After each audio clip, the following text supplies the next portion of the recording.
phone call. Glad I need more hay, so I have to come and get some more hay. Sorry to do that, but that's where I have that on my list of things to do. Marguerte, thank you for having me here, and it's great to be here and give you a little bit of update on some things in the county and talk a little bit about what Marguerte just referenced. Yesterday I had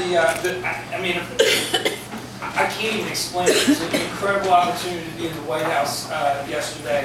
And if you're not aware, the President announced, released his infrastructure initiative plan. The reason I was invited to be there is I was actually invited earlier last year to be part of the infrastructure summit. So I went to Washington back in June and literally had meetings throughout the day in the Eisenhower Executive Office building back in June to talk about infrastructure and the issues of infrastructure, what we need to do throughout the country for infrastructure. That was a big platform for the President when he ran. So it was a bipartisan invitation of people that were there back in June, and I was fortunate to be there. I was probably one of 5 county commissioners from around the country. There were maybe 7 or 8, 9 or 10 mayors, about 4 or 5 tribal leaders for different tribes in the country, and like 6, 7 governors. And long story short, we met in working groups. I met with Secretary of Transportation, Secretary of the Interior, Ryan Zinke. Was in a working group with him. We had a working lunch with the Vice President and then a meeting with the President after all that. And all that to say that from that point till yesterday, the administration working very closely with state and county leaders to get a lot of input on infrastructure issues and what they need to do and what they need to look at. And the big thing that I talked about when I was there back in June was, I'm sure many of you can probably appreciate this, is how long it takes to get something approved by the federal government, which can be a very lengthy process. And so the county owns 115 bridges. Probably the vast majority of them are here in the 143rd. And if we use county or state funding for a bridge to approve, it takes us on average anywhere between 18 months to 3 years to get done.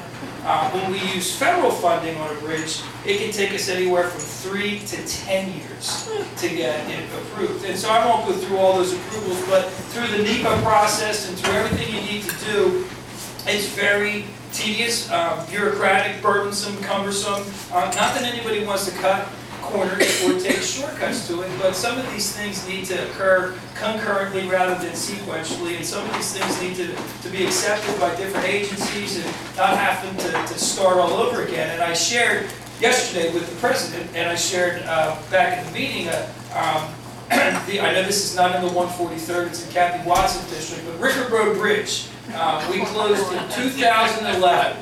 Now my daughter is a senior in high school. Okay, she's going to be graduating in a few months. In 2011, she was in 5th grade. This is my oldest daughter. So that used to be our quick way to go from my house in Bedminster over to the Deep Rod soccer fields. Because we get over there, and, it's a shortcut for where I go. They closed the bridge, well, all of a sudden that wasn't a shortcut. Now my daughter finished elementary school, finished junior high school, is going to finish high school in 3 months, and we still haven't done one thing on that bridge. And so that was a big part of what I brought to the meeting back in June and some other things. And so yesterday I got a call. I was at the Eagles parade on Thursday, and I'm leaving the parade and the phone rings, and it was the White House. And they said, hey, listen, Rob, I want you to come down. The President's going to announce his plan, and the 4 points to it. The 4 points had to do with new funding, additional funding that they were putting into it. Second point had to do with reforming the approval process. Third point, I'll come back to this, was about investment in rural America, and then the fourth had to do with working with development. So I got called back, I went, and they asked for a story or a project. So I said, all right, let's bring a project. There's a big project in the lower part of the county, the I-95 Pennsylvania Turnpike connection. It's a project that's been on the books for 40 years. Actually, it goes back to 1956 or 58 when Eisenhower had the Interstate Highway Program, so it was a piece that hasn't been completed since then.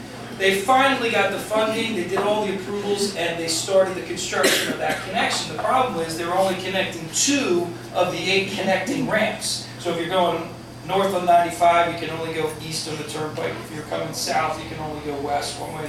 They didn't have the money for the other 6. So that was the pitch that I put in. So I put that in, and we came in. So here's how the story goes. I go there yesterday, and I didn't really know what to expect. We went into the White House, sat in the stateroom. I was one of 2 county commissioners, another county commissioner from Dade County in Miami. Then it was cabinet secretaries, chief of staff, Ivanka Trump was there, mayors and governors. And so we had a discussion about the plan. We'd been given the plan before, and we were going through it. And then they, had some people who were prepared with some notes to make remarks. Governor Scott Walker from Wisconsin was one of them. Governor Susan Martinez from New Mexico. Gentleman sitting next to me was a mayor from Columbia, South Carolina. First African-American mayor in Columbia, South Carolina. And there were Republicans and Democrats. This wasn't just a whole Republican thing. It was a bipartisan group of people there. So they all went through their talk, and the president wasn't there, but then the Gary Cohn left and said, we'll bring the president in, and then all of a sudden all this media came in, and I was sitting there all like kind of lurched behind me, and the president did his talked about the points of the infrastructure plan, went through the whole thing, and then they asked and called on a couple of people to speak. And when they were all done, he said, does anybody else have a comment that they'd like to make or a question? So the guy, the mayor from Columbia, South Carolina, raised his hand, and he started, and I'm like, maybe I should just raise my hand. I'm like, what am I going to say if I, because they had our plans there that were sort of on the board. So I raised my hand. It was one of those things like, and he called on me.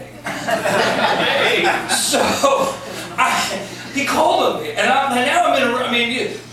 Kelly's there. Everyone is in this room. We're in the stateroom, and the president looks and calls right on me, and I'm like, I said, Mr. President, I'm Rob Lockery. I'm the chairman of the county commissioners from Bucks County. I know you know where Bucks County is. And he said, yes, I do. I know exactly where it is. And you can read all this. It's in the transcript. I had to read it because I couldn't believe it actually happened. So I said this, for everyone else in the room who doesn't know, I said, Bucks County is from just north of Philadelphia. And the Eagles just won the Super Bowl. And Nick Foles and Doug Peterson called the Philly Special in order to win the Super Bowl. And I said, Mr. President, I have a Philly Special for you when it comes to infrastructure. And everybody in the room cracked up laughing. But I said, it's the I-95 Turnpike thing. So it was a neat day, and made a pitch for Bucks County and certainly for Southeast Pennsylvania and for what we need when it comes to infrastructure. But 10 days ago, about a week and a half ago, I was at the White House. They invited me to come back down for the Rural Prosperity Conference, where I attended that and was with a lot of different leaders from across the country. And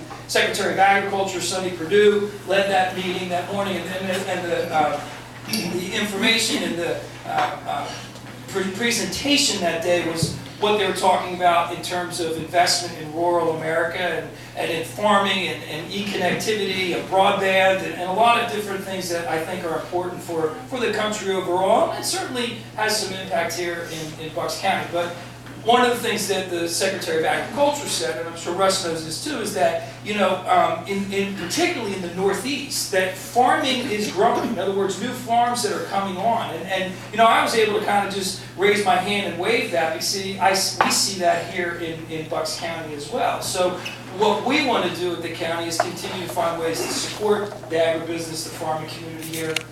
I think we've done a pretty good job of that over the last couple of years, and with our Ag Preservation Board, I have the statistics here, and I'm sure many of you can rattle them off. But we're 206 farms, just under 16,000 acres.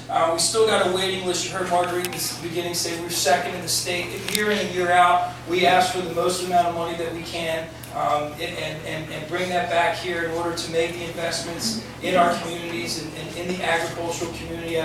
2 or 3 years ago, the statistics I had was a $65 million impact that it has just here in Bucks County. We want to make sure that stays there, and we find ways to make it grow. So we had a farmer summit, maybe some of you were at it about 2 years ago. And we want to follow up on that because we've got a lot of great information from the community about things that we can be doing, thinking about things that we can do in terms of marketing and branding and helping the farming community in terms of product, in terms of support with financial assistance and some loan programs that we want to consider. So this is very much something that's very important to all three of the county commissioners and will continue to be, I think, a real pillar of what we want to do when it comes to supporting the economy. Which the farming community, as you know, has a big part to do with, and so we're certainly going to continue to work at that. About a year ago, well, actually, end of 2017, we sort of put a halt, if you will, on our open space preservation program because we really had gone through what the voters had approved in a referendum 10 years prior to that. And so we have done a great job at preserving open space. We're still going to consider natural areas and other sort of high priority projects that may come, but that did not include the agricultural preservation program. That was always something that was separate and something that we were always going to continue to work on and continue to make the same investments that we have from the very beginning. And so Rich is a very busy man in our county and will continue to be, and it's something that we're going to continue to support. So I'm happy to take any questions.